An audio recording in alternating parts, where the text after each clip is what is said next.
Copy Editing Overview, Part 3, Querying. For a copy editor and an author, confusing text can be like hitting a red light on the road.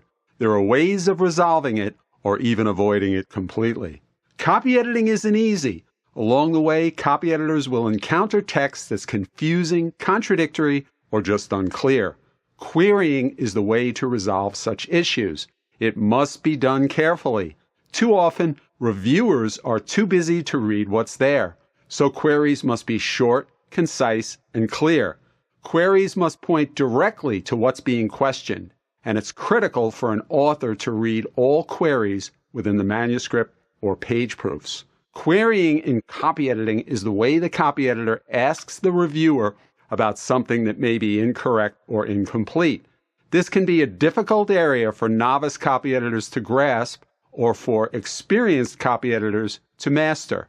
The copy editor must realize that often authors won't recognize or understand their errors unless they're pointed out, and the author must realize that the copy editor might not have specifically zeroed in on the actual problem. The types of issues that should be queried might include pointing out when changes have been made, discrepancies such as the spelling of a name, omissions such as quotation marks or source citations, repeated text. How editors phrase such comments is critical. I'm not in favor of simply saying okay where changes have been made because it's unlikely that the author will grasp what's being questioned. It's better to say this in a query: author, blue instead of green, okay as changed? Querying is the biggest difference between copy editing levels 1 and 2.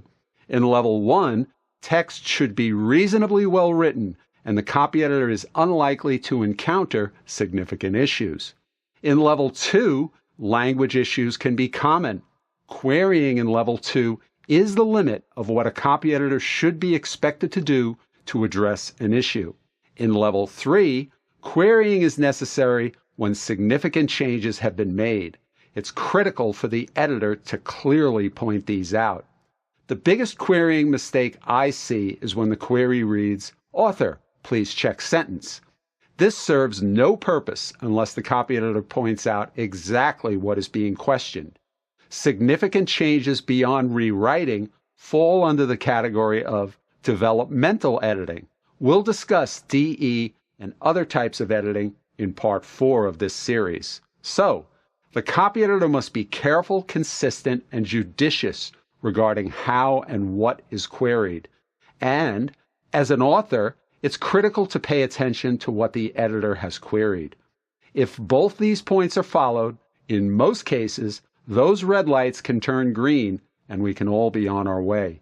Stay tuned for part 4, when we'll explore other types of editing. For more tips for authors, visit vertuspublishing.com, where we publish new content twice a week.